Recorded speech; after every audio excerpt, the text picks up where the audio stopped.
നമസ്കാരം, ഞാൻ രജനി അഭിലാഷ്. പറയാൻ പോകുന്ന വിഷയം വെള്ളാപ്പള്ളിയുടെ വർഗീയ വിഷം ചിറ്റലിനെ കുറിച്ചാണ്.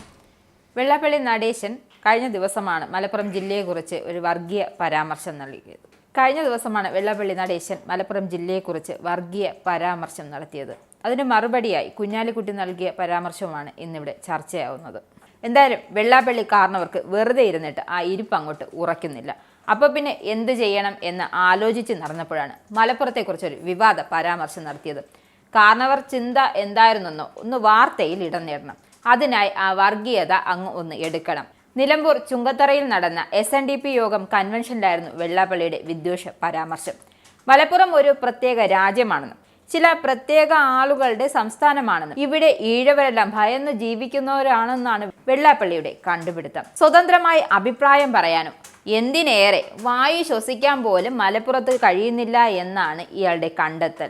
എന്തായാലും ഈ കണ്ടെത്തലിന് നമ്മ കുഞ്ഞാലിക്കുട്ടി നല്ല തക്ക മറുപടി തന്നെ കൊടുത്തിട്ടുണ്ട്.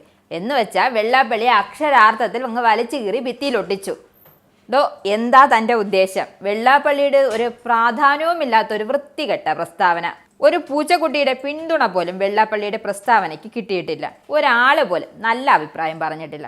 ശ്രദ്ധ കിട്ടാനും വാർത്തയ്ക്കും വേണ്ടിയാണ് വിദ്വേഷ പ്രസ്താവനകൾ നടത്തുന്നത്. രാഷ്ട്രീയ നേട്ടം കിട്ടാൻ വേണ്ടി ഇത്തരം പ്രസ്താവന നടത്തുന്ന ആളുകളുണ്ട്. ഇത് കേരളമാണെന്നും ഉള്ള പിന്തുണ കൂടി പോകുമെന്ന കാര്യം ഓർക്കണം. പാർലമെന്റ് തിരഞ്ഞെടുപ്പിൽ ഇത്തരക്കാർ മത്സരിച്ചിട്ട് വളരെ കുറച്ച് വോട്ടാണ് ലഭിച്ചത്. പ്രസ്താവന ഇറക്കിയാൽ ഭൂമി അങ്ങ് കുലുങ്ങുമെന്നാണ് അവർ കരുതുന്നത്. അത് ചർച്ചയാക്കുന്ന നമ്മളെ പറഞ്ഞാൽ മതി. ഒരു കാര്യവുമില്ലാത്ത വെറും വൃത്തികെട്ട പ്രസ്താവന.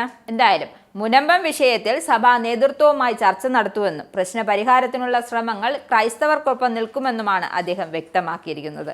മുനമ്പത്ത് രാഷ്ട്രീയ മുതലെടുപ്പിന് ഒരു കൂട്ടർ ഇറങ്ങിയിട്ടുണ്ട്. മുതലെടുപ്പല്ലാതെ യാതൊരു രാഷ്ട്രീയ പ്രത്യാഘാതവും സംഭവിക്കുന്നില്ലെന്നും കുഞ്ഞാലിക്കുട്ടി ഓർമ്മിപ്പിക്കുന്നുണ്ട്. കോൺഗ്രസ് അടക്കം മതേതര പാർട്ടികൾക്ക് സമൂഹത്തിന്റെ പിന്തുണ ലഭിക്കുന്നുണ്ടെന്നും അദ്ദേഹം ചൂണ്ടിക്കാട്ടി. കോൺഗ്രസും മുസ്ലിം ലീഗും ഒരുമിച്ചാണ് ഭരണം നടത്തിയിട്ടുള്ളത്. ഇനിയും പരാതികൾ ഉണ്ടെങ്കിൽ നേരിട്ട് പരിഹാരം കാണാൻ സാധിക്കുമെന്നും അദ്ദേഹം വ്യക്തമാക്കി. മുനമ്പം വിഷയം പരിഹരിക്കാൻ സർക്കാർ മുൻകൈയെടുത്താൽ പ്രതിപക്ഷവും പിന്തുണ നൽകുമെന്നും കുഞ്ഞാലിക്കുട്ടി കൂട്ടിച്ചേർത്തു. നിങ്ങൾക്കും ആനന്ദ മീഡിയയുടെ പ്രേക്ഷകരിൽ ഒരാളാകണ്ടേ? യൂറോപ്പിലും US-ലും ആഫ്രിക്കയിലും അടക്കം പ്രവാസികൾ ഉള്ളയിടങ്ങളിലൊക്കെ ജനപ്രിയ ചാനലുമായി ആനന്ദ് മീഡിയ ഒപ്പമുണ്ട്. ഏഷ്യാനെറ്റ് ഫ്ലവേഴ്സ് അടക്കം നിങ്ങളുടെ വിരൽത്തുമ്പിലെത്തും. ആദ്യം റോക്കു ബോക്സ് സ്വന്തമാക്കുക. അതിൽ നിന്നും ആനന്ദ് മീഡിയ ആപ്ലിക്കേഷൻ ഡൗൺലോഡ് ചെയ്യുക, ഇൻസ്റ്റാൾ ചെയ്യുക.